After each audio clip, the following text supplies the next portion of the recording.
צמחי. מבחינתי, ליטרי טונה רק עם שמן זית איכותי. תרכיז בשמן זית. טונה.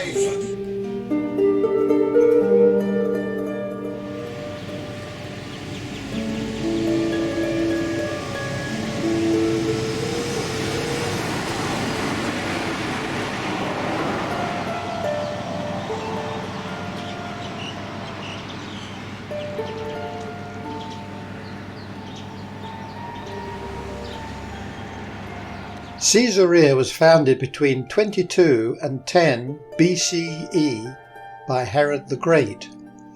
The Judean port of Caesarea had no reliable source of fresh water when construction on the city began around 22 BCE.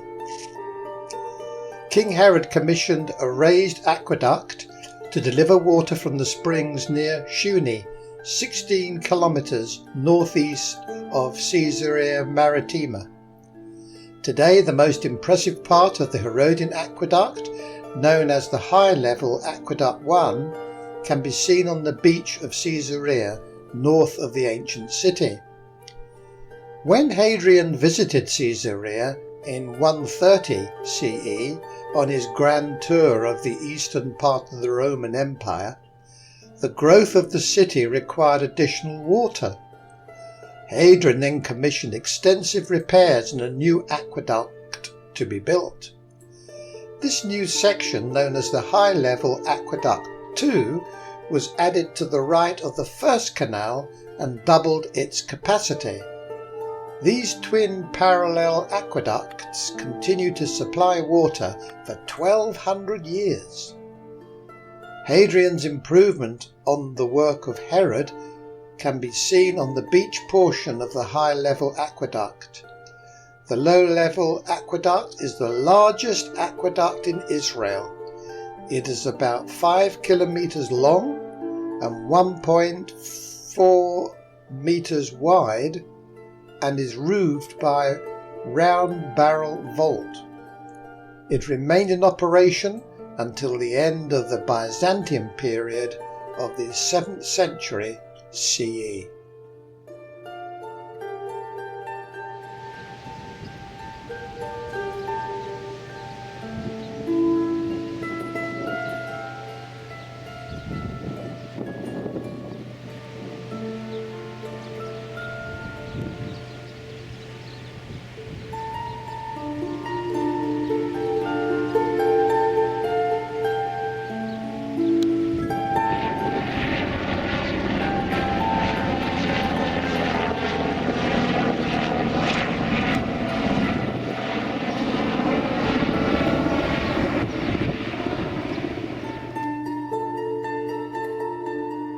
This map illustrates the water supply system for Caesarea.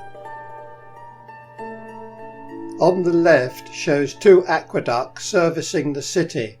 Numbers 9 to 12 include baths, fountains, toilets, public baths and theatre.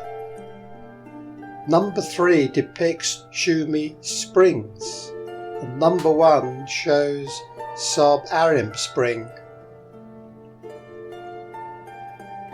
The supply of water sustained the city, otherwise it would not have survived. The first aqueduct was built by Herod 37 to 4 BCE, at the time the new city was founded. The water flowed on a single raised canal, and in one section it is dug into the rock. The second aqueduct was built by Emperor Hadrian, 2nd century CE.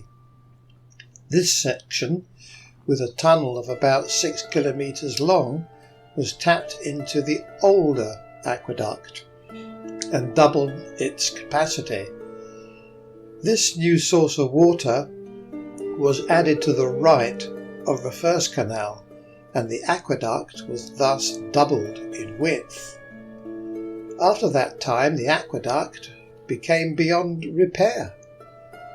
Therefore, in the Crusaders' period, 12th century CE, a third, smaller canal was built that replaced the first 2. At that time, the city was smaller and required less water so the third, smaller canal was sufficient. Another, fourth lower aqueduct was built during the Byzantine period in order to satisfy the growing needs for fresh water supply to the larger city.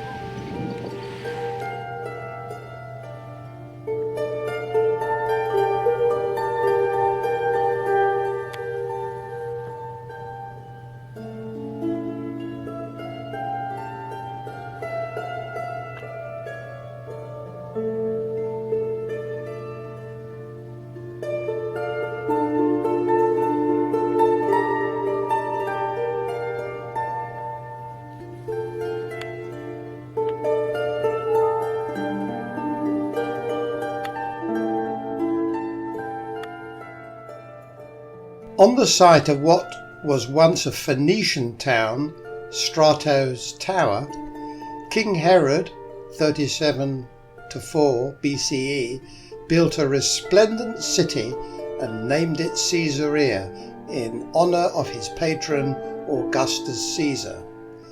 Its inhabitants, Romans, Samaritans and Jews, enjoyed the pleasures of the Roman world. Water in plentiful supply, bathhouses and places of entertainment. In 6 CE, Caesarea became the seat of the Roman governors. The status of the city's Jews deteriorated, and in 66 CE they rebelled against the Romans. When Jerusalem was destroyed in 70 CE, Caesarea became the Roman provincial capital of Judea. The city reached the height of its prosperity in the Byzantine period, 4th to 6th centuries CE. It retained its status as an important centre of Christian scholarship, and its harbour became the gateway to the Holy Land for thousands of pilgrims. The Jewish community grew, and religious academies where faithful, famous sages taught were founded in the city. After the Muslims conquered the land in the 7th century, Caesarea's status diminished. In 1101 CE, the Crusaders captured the town. 86 years later, Saladin conquered it and destroyed its walls. The present fortifications were built in 1251 by the French king Louis IX. Following the Mamluk conquest in 1265 CE, the city was abandoned. At the end of the 19th century, the Ottoman authorities settled a group of Bosnian Muslim refugees there. The remains of ancient Caesarea attest to the city's illustrious past.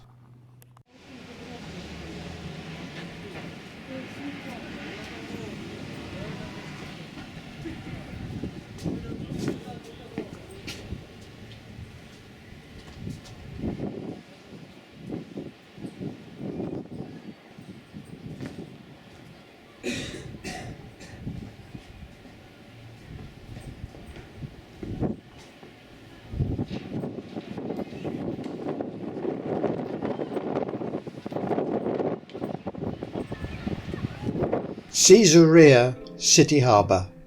Caesarea was founded by King Herod in the late 1st century BCE as a port city and the maritime gateway to his kingdom. Its name reflected its character, a typical Roman city, offering entertainment and pleasures, food and amusements. The monumental harbour allowed the city and its citizens to develop business and trade relations with cities of the empire and other lands beyond.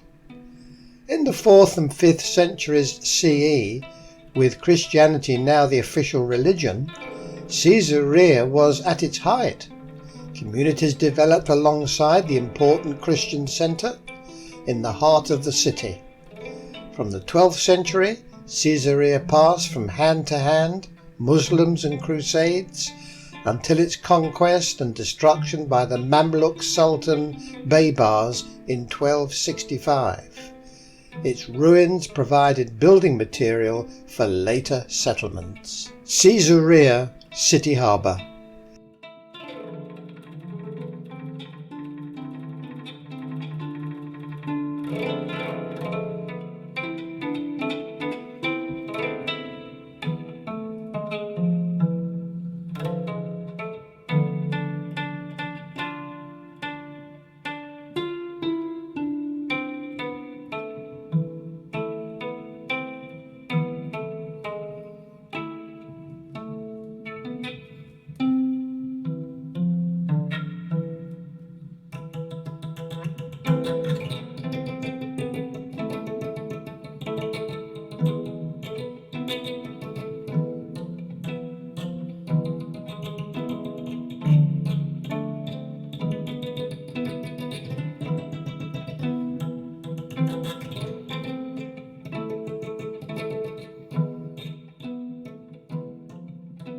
The Caesarea Nymphaeum.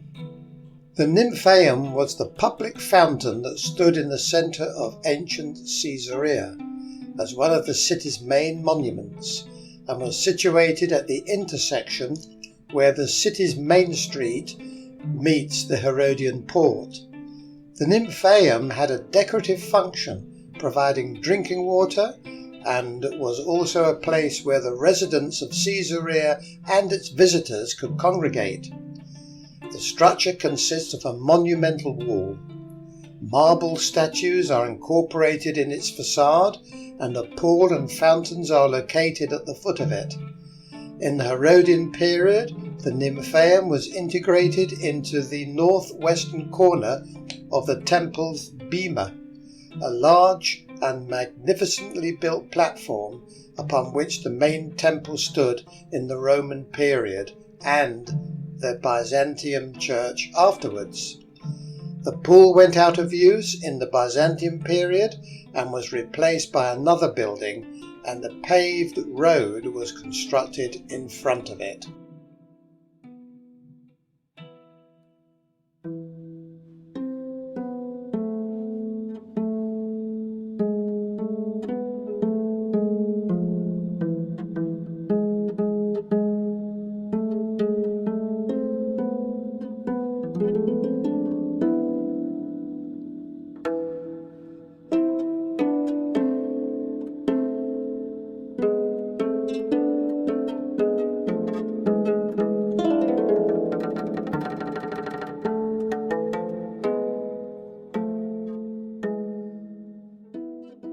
Herod's Harbour, the harbour Sebastos. Part of the eastern wharf of the inner harbour was found below the remains of medieval living quarters.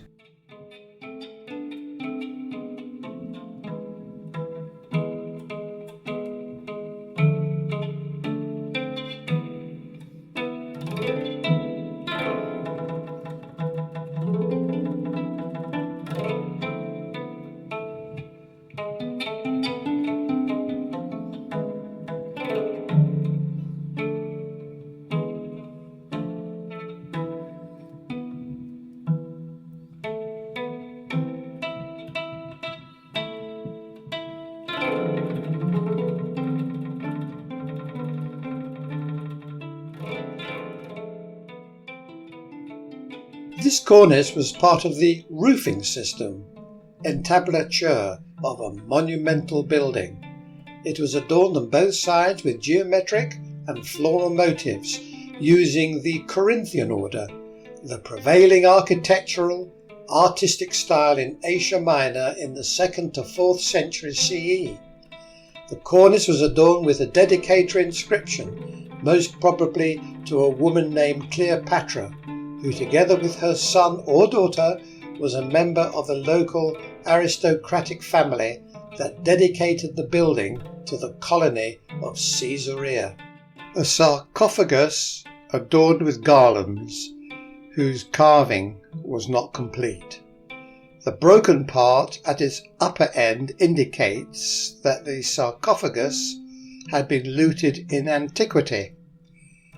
Inscribed on its lid is a funerary inscription saying, "Alipis, husband of Menophila, gave her the sarcophagus." The inscription also states that no man is immortal, and that's life.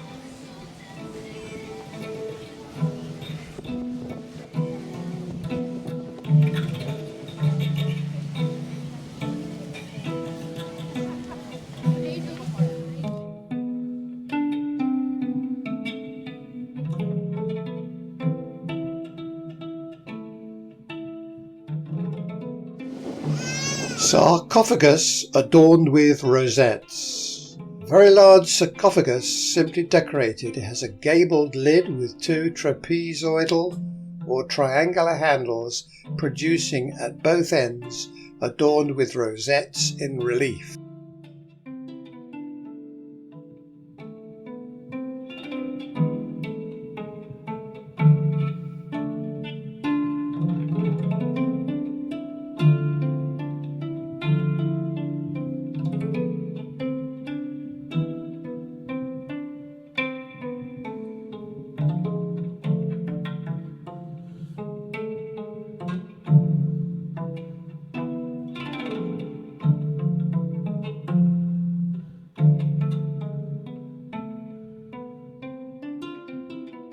Sarcophagus lid adorned with a gorgon's head.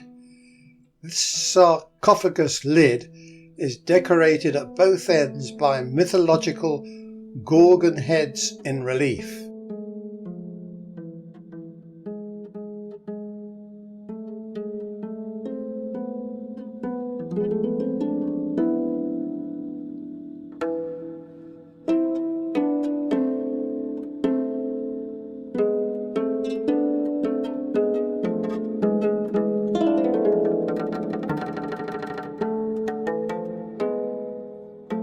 Roman bathhouse. These are the remains of a public bathhouse that stood close to the harbour pier.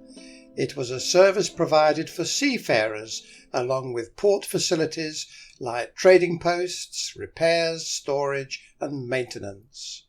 Water was piped into the hot and cold rooms, the showers and the latrines. As usual in large Roman cities, the bathhouses served a social function and an expression of the splendour, sophistication and refinement of the city's dominant culture. Excavations in Caesarea over the years uncovered 6 such bathhouses.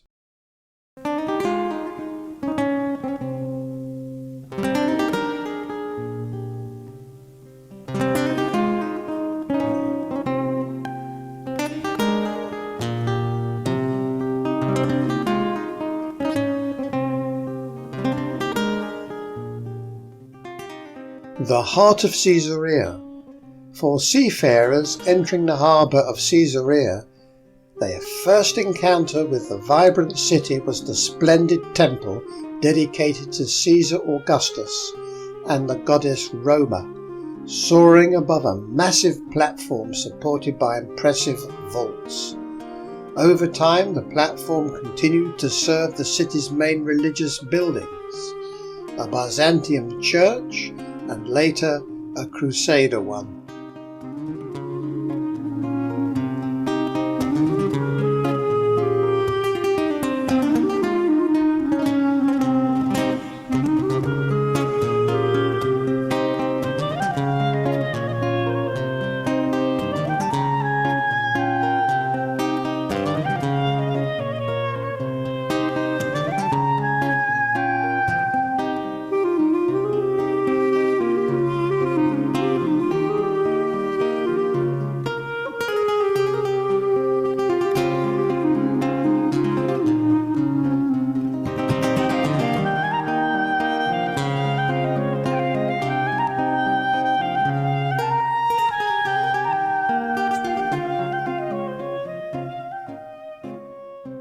The Governor's Palace Baths.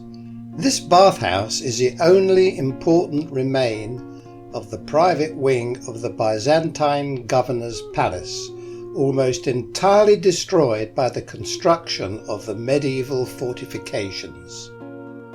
In the early 2nd century CE, one vault was converted into a Mithraeum, a sanctuary for Mithras. The contrast between the dark vault and the shaft of sunlight reaching directly the altar from the opening made in the ceiling played a role in the cult of Mithras known as the unconquered sun. The palace vaults. These 4 long parallel vaults, opening onto the west through a portico, first served as substructures of the Roman financial procurator's palace. At a later stage, a large ornamental hall was added in front of the vaults, converted into warehouses.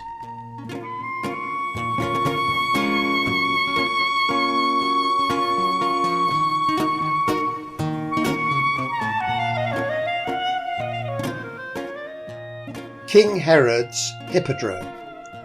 This hippodrome, circus in Latin, built in 10 to 9 BCE by King Herod for the inauguration of the city, held horse and chariot races, athletics, gladiatorial combat and hunting games. Before falling into disuse at the end of the Roman period, the building's southern end was converted into an oval amphitheatre for the staging of gladiatorial combat and hunting games. Did the building serve other purposes as well? In the Greek-speaking eastern part of the Roman Empire, these spectacles as well as sprint races were held in the building known as a stadium. Historical sources on Caesarea mention a stadium where Jewish and later Christian prisoners were sent to their death fighting in the arenas as gladiators or as prey for wild beasts. The chariot races, the Caesarea. From the starting gates, Caesarea, chariots dashed counterclockwise on a 7-lap race whose finishing line was situated in front of the official's tribune. The sharp curve at the turning posts, meta prima and meta secunda, at each end of the track posed a major challenge for the charioteers. The carceres, often modified, were arranged so as to offer a fair chance to all competitors. In the first stage, the Herodian period, they were parallel to the long axis of the arena. In later stages, the Roman period, they followed a radial setting.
This archaeological section, showing the superimposition of layers, a strata, is a window onto the bowels of the site.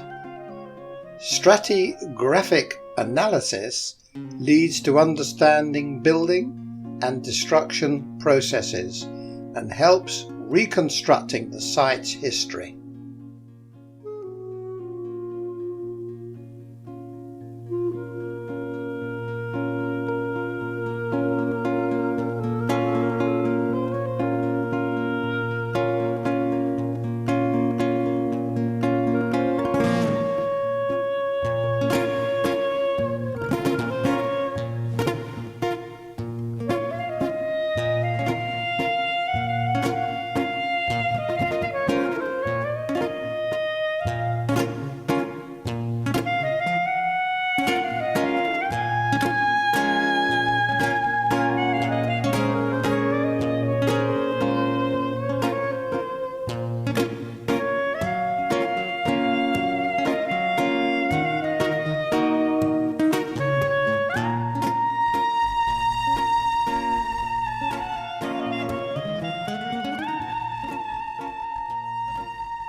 The Sunken Garden Mansion. Caesarea reached its peak of prosperity in the Byzantine period. The aristocracy of the city, wealthy merchants and high officials, lived in fancy country villas and urban mansions. This splendid three-story seafront mansion, built in the 6th century CE, boasted an irrigated sunken garden, mosaic and marble opus sectile floors, wall paintings and marble sculptures.